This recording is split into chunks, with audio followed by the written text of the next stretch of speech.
So in the previous movie, we took the work plane built into our reference line, made it active, and drew the extrusion directly on that work plane. I'm in RFV Door Step 3 file right now. You can open that file if you have access to the exercise files and follow along, or you can continue in your own version if you prefer. The alternative approach that we can use to building the extrusion directly on the work plane is we can nest in a nested family. So to start off with, I'll delete the extrusion, and I still want to keep my reference line. That's going to remain important to control my rotation and other parameters. So we'll keep that reference line. But instead of drawing the extrusion directly on the reference line, we'll bring in a family to use there instead. Now, the first thing I want to do is set a different work plane active this time. So I'm going to go to the Set Work Plane button, and it's currently using the reference level as my work plane. I'm going to do Pick a Plane and highlight the plane that's parallel on the reference line and click on it. And that will make that the active work plane. Now, if you want, you can click Show and see it, but that's a little distracting, so I'll turn it off again. But that just confirms that we've gotten that one set. Now, the next thing I want to do is open up the family that we're going to load in. Now, this family is called Door Panel Flush, and it is a generic model face-based family.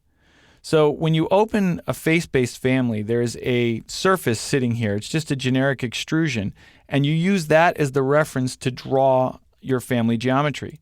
Now, if you look at the floor plan, you've got the typical reference planes in both directions marking the insertion point. So it's just a basic family from that respect.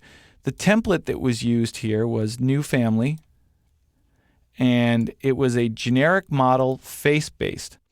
Now, face-based can be a little nicer sometimes than either ceiling or floor or wall-based because a face-based family is simply looking for a surface. That surface can be horizontal, it can be vertical, it could even be a sloped surface on a roof, for example. So when you build your geometry, if you want this geometry to be perpendicular to any surface, using a face-based template is a good way to go. Now, otherwise, all that's in here is just a simple extrusion. That extrusion uses the same trick that we did in the previous movie, where the 2-inch thickness parameter being assigned to control the thickness, and then otherwise it's got a width and a height parameter. Otherwise, it's a pretty straightforward family. Let's go ahead and click Load into Project, and that'll take us back to our door family.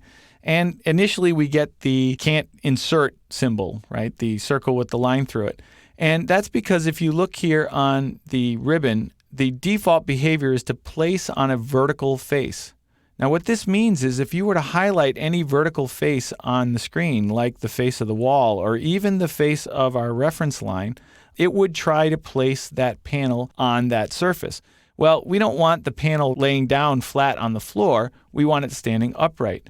So what we're going to do instead is choose the Place on Work Plane option. And then that will see my active work plane, which is currently the reference line. You can see that confirmed right here on the options bar, placement plane, reference lines. And then what I want to do is, let's zoom in a little bit. I need to match the orientation of this door panel I'm bringing in to the existing reference line. If I simply highlight the reference line and tap my space bar, it will rotate to match the orientation of the reference line. I'm going to tap it again, and it will rotate another 90 degrees, and now it's exactly oriented the way I want. And then I can just simply move down here and snap to the end point, like so.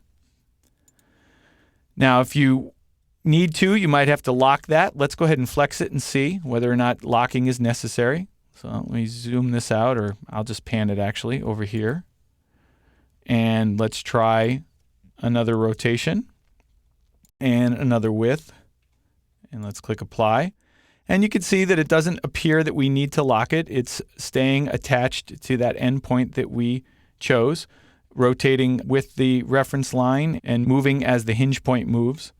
Let's go ahead and set these back to our default orientations and click OK.